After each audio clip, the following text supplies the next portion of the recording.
Today on the Big Metal Breakdown, we talk the band members, the albums, and the history of A Day to Remember.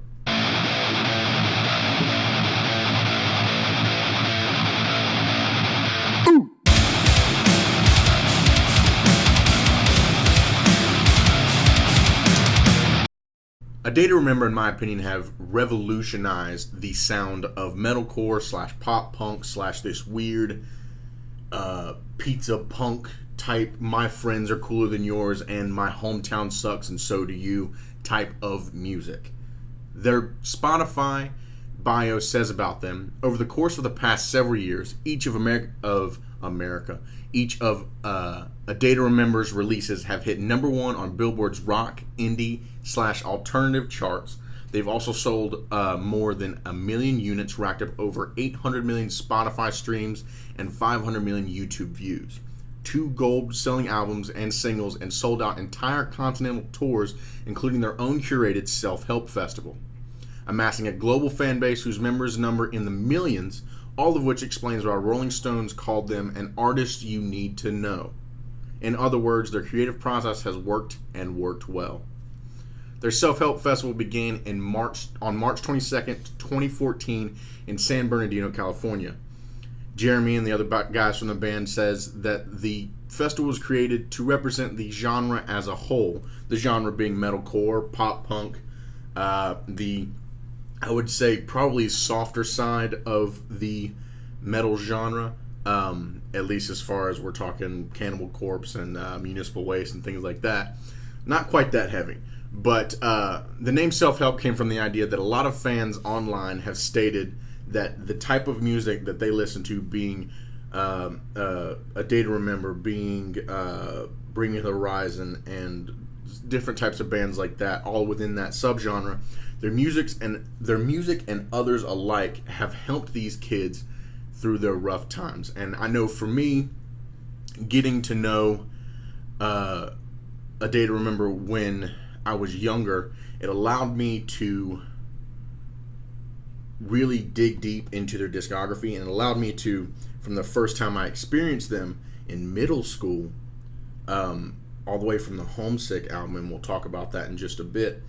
From the Homesick album on, we get to see a really great progression in their sound and in the way that they carry themselves and how they handle a serious situation like possibly a lawsuit. That's a little bit of foreshadowing. But let's talk about the artists themselves, the band members, the guys behind the music, if you will. Rhythm guitarist Neil Westfall, born on Christmas Day 1987 in Ocala, Florida. He was influenced by Blink-182 as a child and loved the riff from the song What's My Age Again. You know that type of thing. I'm not very good at imitating guitar, but you'll forgive me. Inspired heavily by the 1974 Randy Rhoads Gibson Les Paul Custom, he uses the guitar, the ESP NW44. It's a beautiful, beautiful white guitar with a nice black trim all the way around the body.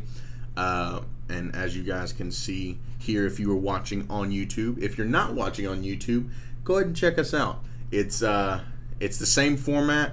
Obviously, the audio is a little bit different. If you are watching on YouTube now and you haven't checked out our audio version of the podcast, it's about 15 to 20 minutes longer than the YouTube page, and we get to do a little bit more fun stuff. I get to have a little clubhouse session with the listeners, so check that out if you have not. He's also used guitars such as the ESP EC400, the Fender Jim Root Jazzmaster, the ESP LTD 407 Baritone, and the Fender Custom Shop single Humbucker Jaguar. Now, these next few guys we don't have much information on, just based off the fact that they're probably pretty private with their lives, but we do have a little bit of information on the instruments that they play as well as how they entered the band. Bassist Josh Woodard. He was born May 29th, 1986 from Orlando, Florida. He has used such bass guitars as the Ernie Ball Music Man Stingray, the Stingray 8H, the Fender American Deluxe Jazz Bass, Fender Geddy Lee Jazz Bass, and Fender Mark Hoppus Jazz bass. He's going to be a pretty big fan of Ernie Ball and Fender from what I can see. During this time in their, discography or their career as a band, he is, as of right now, using the Ernie Ball Music Man Stingray, as you can see to my left. Drummer Bobby Scruggs, not much known about old Bobby, except that he is from Miami Beach, Florida, and he now resides in Ocala, Florida, where he works as a professional chef. Now we'll get to why he is no longer in the band a little bit later. Vocalist Jeremy McKinnon was born December 17th, 1985 in Ocala, Florida, and grew up with two sisters. McKinnon's interest in music came as a result of hanging out with his friend's local band. McKinnon was inspired to write and play heavy music by a local band, Seventh Star. McKinnon's first band was a ska band called All for Nothing, before joining guitarist Tom Denny and drummer Bobby Scruggs to form A Day to Remember. McKinnon cites punk rock band Millencolin as his biggest musical influence and cites ska punk band Less Than Jake for his influences on stage. He says, "They were having fun during the concert. They were not super serious, but they were not so goofy so as to appear ridiculous. Simply, they created a great atmosphere, and I've always loved this. When I saw the Flaming Lips and Rammstein in Germany, that was the craziest concert I'd ever seen. And I'm just trying to combine and put into practice all of the amazing things that I've loved over the years." McKinnon follows also a straight-edge lifestyle. On to lead guitarist Tom Denny, born November 23rd, 1982. He is from Ocala, Florida, and he began playing guitar at the age of 10 years old. He would later be part of the band called 2 Days Too Late, and he would also be in there with drummer Bobby Scruggs. During the time in which the inception of A Day to Remember happened, Denny called up Jeremy McKinnon, who was in another local band at the time, and asked them to join the band along with Tom himself and Bobby, and they decided to just start jamming together, and they started using all these different influences, Blink-182 and all these ska and pop punk bands and metalcore bands from the local area to really develop their sound. They pulled all these different guys. They pulled Neil. They pulled Jeremy, and they got together and they started making a little bit of music. They started making a little bit of their own sound. Debuting with the album And Their Name Was Treason, released on May 10th, 2005 through Indianola Records, it followed their second self-release EP, which was produced that same year. Several songs of the album were written during the band members' teenage years, recorded in the producer's bedroom, and the album contains audio excerpts from several films. I know at least specifically to one song, there's a scene in Boondock Saints where they recite one of the Catholic prayers, and shepherds we shall be, for thee, my Lord, for thee, and so on. So they liked to use a little bit of the old school thing of adding little excerpts and clips to their music for that first album. The album has since sold over 10,000 copies. A re-recorded version of the album, titled Old Record, was released in October of 2008 by Victory Records. The band members later admitted that they were forced to do the re-recording at the request of the label owner Tony Brimmel. The reissue charted a number 16 on the Heatseekers album chart in the U.S. After releasing their first album, And Their Name Was Treason in 2005, A Day to Remember went on tour in the U.S. and in the summer of 2005. Neil Westfall had something to say about Indianola Records.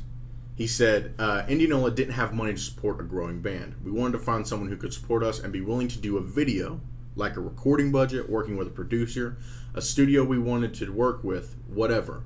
Indianola couldn't do that.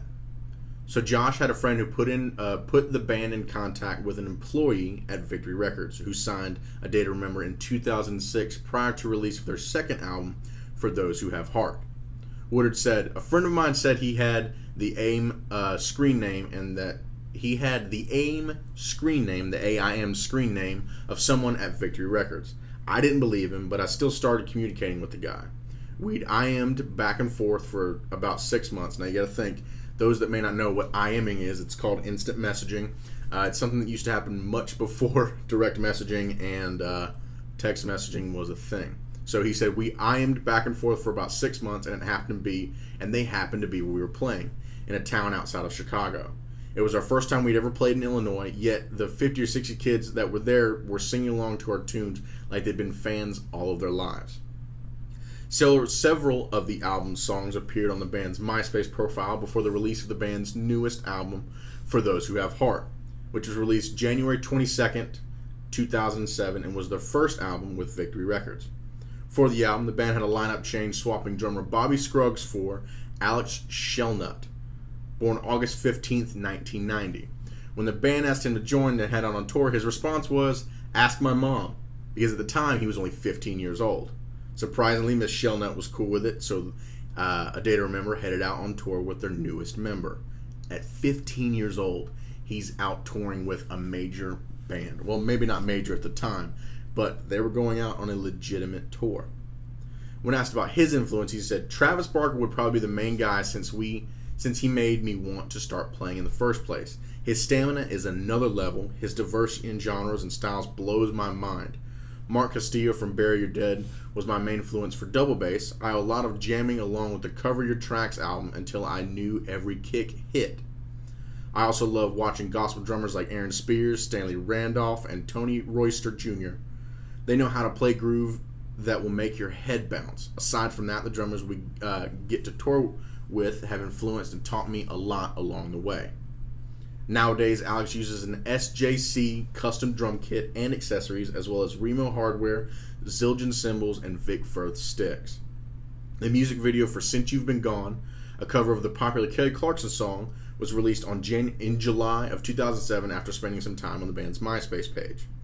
For Those Who Have Heart charted at number 17 on the Heat Seekers album chart in the US, and the music video for The Plot to Bomb the Panhandle was released a month later. Recorded and mixed at Zing Studios by producer Eric Arena, the album was re-released in February of 2008 with additional tracks and a bonus DVD. The DVD featured a performance of the band's live at the Capitol in the band's hometown, Ocala, Florida. The music video for A Danger in Starting a Fire was released in that same month. A Day to Remember were pressed for a new album by their record label Victory in early 2008. Bassist Joshua Woodard said that the band weren't ready to record a new album at the time. This resulted in a re-release of their previous album, For Those Who Have Heart, with additional tracks. Released on February 3rd, 2009, Homesick placed at number 21 on Billboard's Top 200 listings and at number 1 on the Top Independent Albums chart. Planned for a mid-February 2009 release by Victory before being moved forward 2 weeks, the album sold 22,000 copies in its first week and charted at number 21 on the US Billboard 200. It also charted at number 165 in the UK. It was featured in Rolling Stone's Top 40 Albums that month, hitting number 21. As of July 2010, the album has sold over 200,000 copies. Now, for a metalcore pop-punk band, that is pretty fucking significant. The band contributed to the track on Punk Goes Pop. I always mix that up. Punk Goes Pop 2 record from Fearless, covering the phrase "Over My Head, Cable Car," which is an excellent, excellent cover. A Day to Remember is one of those bands that does really great jobs of just covering songs without it sounding so completely unoriginal that you're like, is this even the same song? Or it's not just a blatant copy of the original. Another band that comes to mind that does that really well is Disturbed, I would say. There are a couple other newer bands that do that as well, but A Day to Remember was one of those guys where they just kind of threw a cover out there and knocked it out of the park both times they did it. In June 2nd, 2009, the band announced that Tom Denny had left the group, and the band stated that Denny left because he wanted to focus on his marriage, his family, and his recording studio. Even though his run with the performing had ended, Denny has since remained a part of the writing process of all new material. Denny was replaced by four-letter line guitarist Kevin Scaff, who was born June 8th, 1985, in Owatonna, Minnesota. Around the age of 12, he saw Stevie Ray Vaughan live at the El Mocambo VHS. Something about the experience made him want to pick up the guitar. He is a PRS guitar-featured artist, and he plays a wide variety of guitars. He's played a Gibson Les Paul, a Les Paul duplicate, not delicate, ESP Ltd EC Series, EC 1000, a Sura Modern Custom, a PRS Hollow Body 2, a PRS SE 277 Baritone, a Martin D28 Acoustic, and a Fender Jim Root Strat. A Downfall of Us All was released as downloadable content for the Rock Band series of video game, and New Jersey Legion, I always mess that up and start talking about the alcoholic beverage, but a New Jersey Legion Iced Tea was released as a download for the Guitar Hero World Tour Pack. On December 16th, the band released a holiday-oriented single, Right Where You Want Me to Be, and a music video was also made for the song as well and released around the same time. On July 14th, MTV.com posted the music video for the band's latest single from Homesick, Have Faith in Me, on their website. What Separates Me From You, ADTR's fourth album, was recorded in Ocala, Florida, with producer Chad Gilbert, who also produced Homesick. What Separates Me From You was recorded from May to July 23, 2010 in 3 different locations. The Wade Studios in Ocala, Florida, the back of a bus with no AC in Germany, and a closet in New Jersey, the latter of which were where the backing vocals for All Signs Point to Lauderdale were recorded. The album was mixed by David Bendeth and Dan Corneff and produced by Gilbert with assistance by Wade and McKinnon. Wade also produced the band's previous album, Homesick, and it was the first album featuring Scaff on guitar following Denny's departure after Homesick. According to Victory, it was claimed that the band was set to release their 4th studio album titled What Separates Me From You on October 26th. On September 20th, A Day to Remember announced in a live video through Victory's website the name of their new album, What Separates Me From You. When they then revealed the cover of the art of the album. The album's release was delayed a few weeks and was finally released November 15th, 2010. On July 6, 2011, the band showcased the official music video for their first single taken from the album, All I Want, through the MTV premiere. The video features musicians from groups including A Day to Remember's former lead guitarist Tom Denny, as well as Vic Fuentes, Pete Wentz, Dallas Taylor, and Tim Lambesis. It's kind of funny to see Tim Lambesis on things, even back in the past when I went and watched the music video. I know that the whole court case and the controversy is somewhat over with Tim Lambesis. If you don't know who Tim Lambesis is, I apologize. He is the lead singer, former and still now the lead singer of As I Lay Dying, who, I don't know how to best way to say this. He tried to kill his wife. Yeah, they were a Christian band, quote unquote. At least that was what they gave off the vibe of. But yeah, there was this whole big issue with him trying to contract kill his wife, and it was definitely an interesting time in the rock and metal industry. On June 7th, the band released the music video for their second single from the album, All Signs Point to Lauderdale. In January 2012, guitarist Kevin Staff said the band would be recording after they had finished touring in early May, and it would be hopefully be done by July or August, with the album out during the same year. February 27, 2012, the band released Second Sucks as the 4th single from What Separates Me From You. On April 4th, McKinnon hinted via Twitter that the band might be recording for their new album. On May 10th, the band said live on stage that the band's new album after What Separates Me From You would be titled Common Courtesy. Shortly after this, the band started recording for the new album on the 14th of May. On March 18th, McKinnon announced the new album Common Courtesy was complete and the tracking process and was going to be mixed. On August 23rd, the album was announced for release on October 8th, 2013. A few days prior to the release, the band won the rights to self-release the album, with the band contractually obligated to owing Victory at least 2 more albums. On August 25th, Scaff had confirmed the album's title. Despite a statement on October 17, 2012 by producer Gilbert stating that the album might be finished within a week, by the time Violence Enough Is Enough was released, the album was only partly recorded. In September, the band said that they were working with Chad Gilbert. While in the middle of recording Common Courtesy, the band played a hometown gig on November 21st.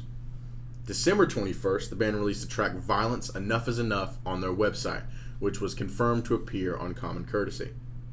McKinnon said the music video was supposed to be filmed and released for for Violence Enough Is Enough on the same day, but it just didn't turn out that way. We're trying to get things done as fast as possible, but it just hasn't been working out. McKinnon said via tweet posted February 18th, 2013 that the band were still working on the album in an interview with Radio.com. In 2014, 2 songs from the Homesick album, The Downfall of Us All, I always fuck that up, and If It Means a Lot to You were certified gold by the RIAA. The album was certified silver in the UK by the BPI in 2015 and gold in the United States the following year. Now, on to Bad Vibrations. At the start of 2015, the group rented a cabin in Horsetooth Reservoir located in Dakota Hogback Ridge west of Fort Collins, Colorado. The cabin was surrounded by woods. If the name and place of that didn't give you any indication, enough. According to McKinnon, the group just wrote together in a room, which was the polar opposite of the last 3 albums we've made. Typically, McKinnon would have some material saved to show the group. However, this time around, he didn't have any. The band demoed all the material they had live in studio with producer Stevenson and Jason Livermore at the Blasting Room in Fort Collins, Colorado.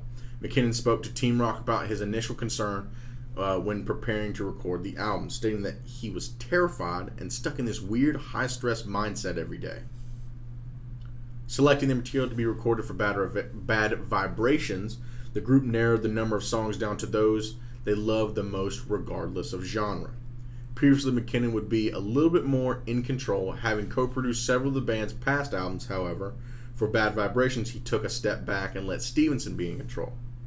McKinnon went on to describe the album as containing an element of returning to our roots, and that the album was their first since For Those Who Have Heart to feature full contributions from all the members of the band. For Bad Vibrations, it was the first time since For Those Who Have Heart that the group had written together in a room. While some of the group's previous albums were written while on tour, McKinnon considered it important to me and the rest of the band to get everybody involved in the room, properly involved, and to just write a record together. On September 30th, 2015, rhythm guitarist Neil Westfall announced in an interview with Ultimate Guitar that the band was casually working on a new material without prospect of a release date. On March 9th, 2016, Paranoia was premiered through Beats One. The song was recorded with Bill Stevenson of Descendants / All. It was released as a single on March 11th. A music video was released on that same day, directed by Ethan Latter. On June 2nd, 2016, the song titled Bad Vibrations was released alongside a music video. It was also announced the song would be the title track of their 6th album, Bad Vibrations. The album was released on their independent label with the help of Epitaph Records. Bad Vibrations was originally set to be released on August 19th through ADTR Records, with distribution handled by Epitaph. However, the album was pushed back to September 2nd release date due to custom-cut album casing taking longer than expected to manufacture. It was made available for streaming the day prior. The album debuted at number 2 in the United States on September 6, 2016, selling over 62,000 copies in its first week. The album also reached number 1 in Australia, number 6 in the United Kingdom, number 7 in Austria and Germany, number 9 in Canada, number 17 in Switzerland, and number 23 in New Zealand.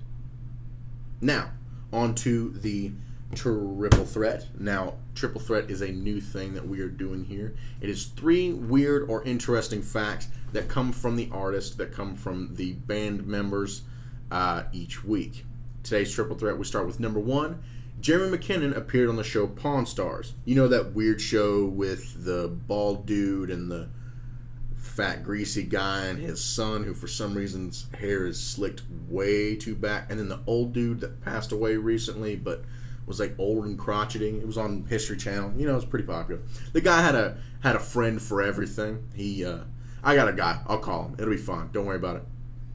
So he appeared on the show Pawn Stars selling his 1930s acoustic 4-string Martin guitar.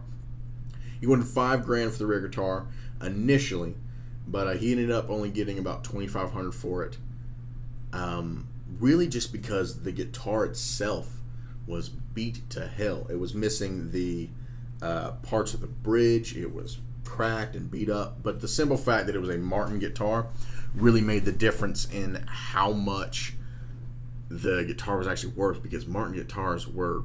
Christian Martin was phenomenal in how he made guitars.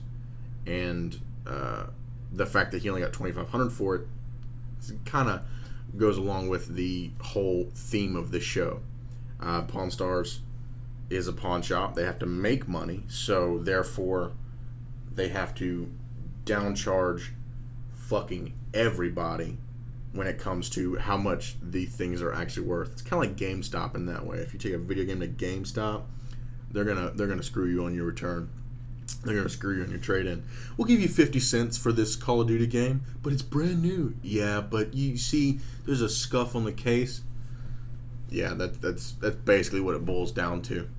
Running Man Records, number 2. Running Man Records was founded by McKinnon and Woodard in partnership with Epitaph, and they have signed up the band Viara. It could be Vera. Viara. I didn't check out any of their music.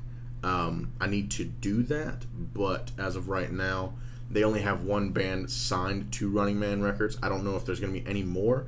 I didn't find a whole lot of information, really, on the record label as a whole.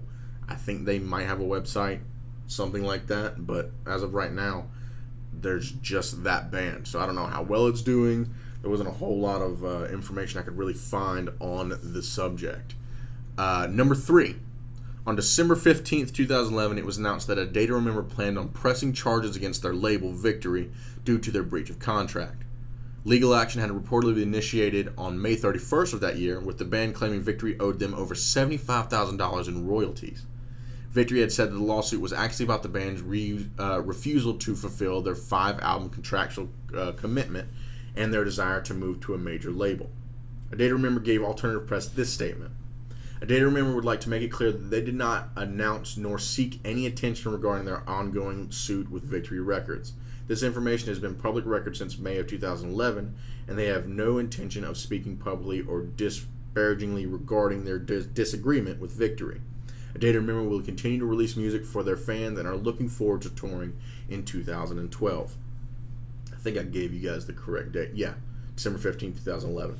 McKinnon said about Victory, the only thing they've held above us was the right to put out this album, and we won the right and put it out ourselves.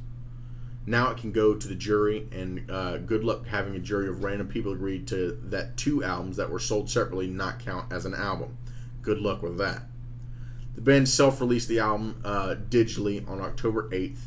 A physical edition with additional tracks was released on November 25th by the band's own label, ADTR Records. To this day, the band and their fans hold the same distaste to Victory, an example being during their set of the 2017 Self-Help Fest in Philadelphia. Their fans shouted, "Fuck Victory Records!" audibly between 2 songs and received praise and a personal thanks from McKinnon and the band.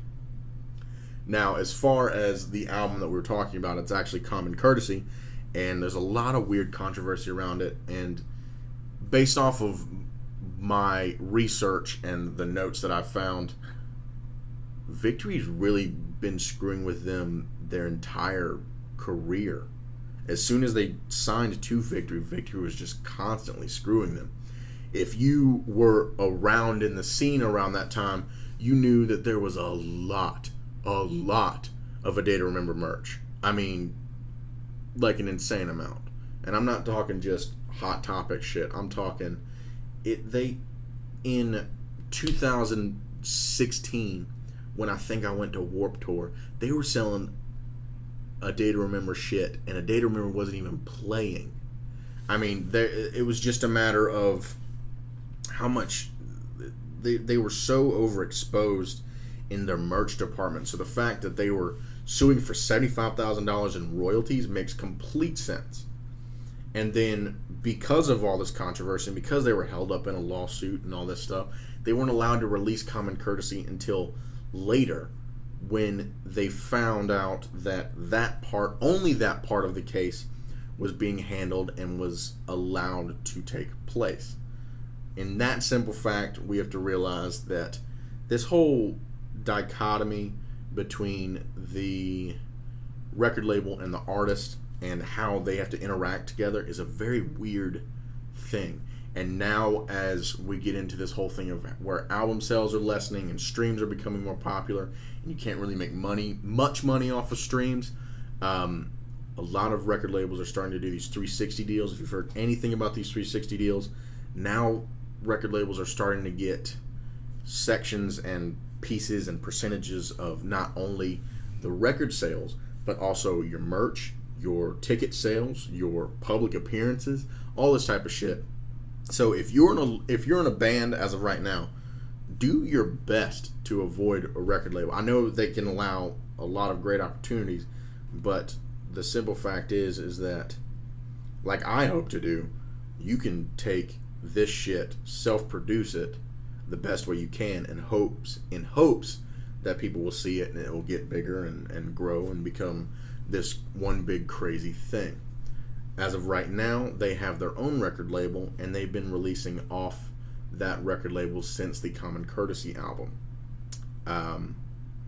Now, as far as their influences go, we talked a little bit about it, each individual influences. We didn't really talk about Denny's much. Denny, who is a founding member of the band, he may no longer be a performing member of the band, but he's definitely still a part of the band as a whole. Denny has stated that Nirvana was a major influence on him, adding that if it wasn't for Nirvana, I honestly wouldn't be here. Other inspirations include country music artists such as George Jones and Johnny Cash. Old No Show Jones. Man, if you don't know about No Show Jones, definitely check out some information on that. Obviously, we're not going to talk about it on this channel because he is a country artist. That's not what we do here in the Big Metal Breakdown. Drew Russ, a member of the band Seventh Star, was the hometown booking agent around the time of ADTR's inception. He is also now one of the video directors for the band. Drew would bring around a lot of different hardcore bands around the Ocala underground scene. Having this mix of heavy bands coming through the local scene and being heavily influenced by the sound of bands like Blink-182, NoFX, and No Use for a Name, we not only get a wide range of subgenres from ADTR, but we also get many different lyrical influences and song structures. ADTR have capitalized greatly on this smorgasbord of hardcore, punk, metalcore, and pop punk. Starting out with the sound rooted heavily in pop punk and alternative with And Their Name Was Treason and For Those Who Have Heart. For Those Who Have Heart began to slowly incorporate metalcore with songs like There's a Danger in Starting a Fire and A Plot to Bomb the Panhandle. With what I would consider not quite their heaviest record, but definitely their most notable and metalcore heavy, Homesick, the two following albums, What Separates Me From You and Common Courtesy, would show similar sound with increased technicality and growth in musicianship. They've towed this line very well between metalcore and pop punk / alternative, with these two previous albums being with their most recent being their most explorative and wide in their coverage of subgenre. Bad Vibrations, by name, incorporates a lot more modern takes on what we would consider metalcore. More breakdowns, more melodies, and with some added sampling here and there. Not to say that they haven't done any of this before, but like a lot of successful bands from their era who have stayed relevant today, they've changed with the times and have kept their fans interested. They've gone as far as to collaborate with arguably the most popular DJ of today, none other than Marshmello. The song Rescue Me, that I think is a song that anyone can enjoy. I know for me, being a fan of very heavy music, death metal, hardcore, punk, of that theme, a song like Rescue Me was actually a kind of it was like a cold drink on a really hot day. It's not something you would expect to be delicious, but it's so good going down. I personally actually used to be a big dance music fan, an EDM fan, so I have that bit of influence in there. But as far as the actual song goes, it's actually got a lot of that classic pop punk influence.